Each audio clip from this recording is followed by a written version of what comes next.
गौरी गणपती आधी कोकणवासियांचा खिसा कापला जाणार आहे। कारण सिंधुदुर्गातल्या ओसरगाव टोलनाक्यावर आजपासून टोल वसुली होणार आहे।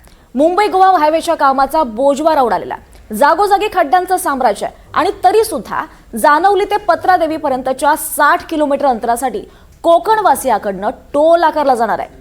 मुंबई गोवा महामार्गाचं काम कित्येक वर्षांपासून रखडलेलं आहे। सिंधुदुर्ग जिल्ह्यातल्या स्थानिकांवर सुद्धा टोलचा भुर्दंड पडणार आहे। या महामार्गाचं काम आधी पूर्ण करा आणि मगच टोल वसुली करा, अशा संतप्त प्रतिक्रिया कोकणवासियांनी दिल्यात। यापूर्वी हा टोल नाका सुरू करण्याचे 3दा प्रयत्नही करण्यात आले होते।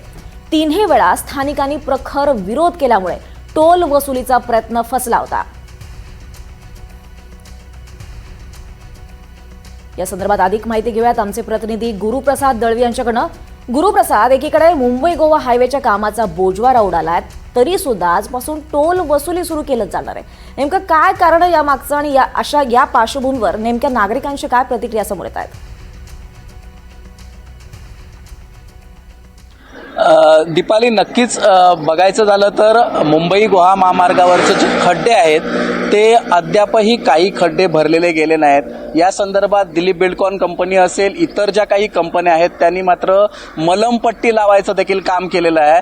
अशी परिस्थिती असताना इथली स्थानिक जी जनता आहे त्या जनतेचा अजूनही रोष गेलेला नाही, कारण अगदी काही दिवसावर गणपती सण येऊन ठेपलेला आहे आणि सिंधुदुर्ग जिल्ह्यात गणपतीचा सण मोठ्या उत्साहात साजरा केला जातो आणि रेल्वेच्या तिकीट आहेत त्या फुल झालेल्या आहेत। असं असताना देखील मुंबई गोवा महामार्ग जो आहे तो मुंबई गोवा महामार्गावरची वाहतूक जी आहे ती कुठेतरी ठप्प झालेली आपल्याला पाहायला मिळते।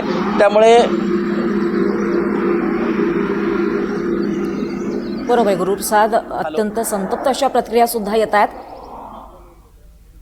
खरं तर या आधी सुद्धा 3 वेळा याला विरोध करण्यात आला होता नागरिकांकडनं, मात्र तरी सुद्धा अशा पद्धतीने ही टोल वसुली सुरू करण्यात येणार आहे। त्यामुळे अर्थातच त्यानंतर इथली जी परिस्थिती पाहता मात्र खड्डे अद्यापही देखील बुजवलेले गेले आहेत। राहिलेला प्रश्न जो आहे तो मुंबई गोवा महामार्गावरील टोल नाक्याचा आहे।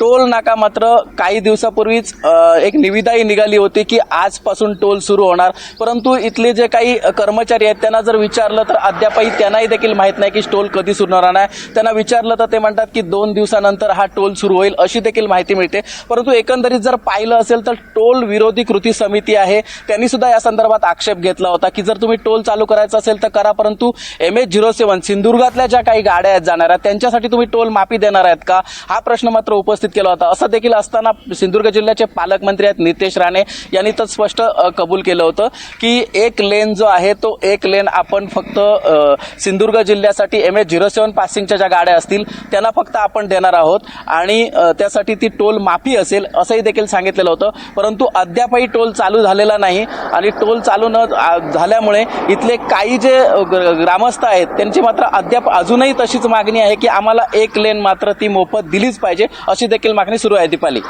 निश्चितच गुरुप्रसाद, त्यामुळे सामान्य नागरिकांना मात्र चांगलाच भुर्दंड सहन करावा लागणार आहे। धन्यवाद या सगळ्या सविस्तर माहितीसाठी गुरुप्रसाद।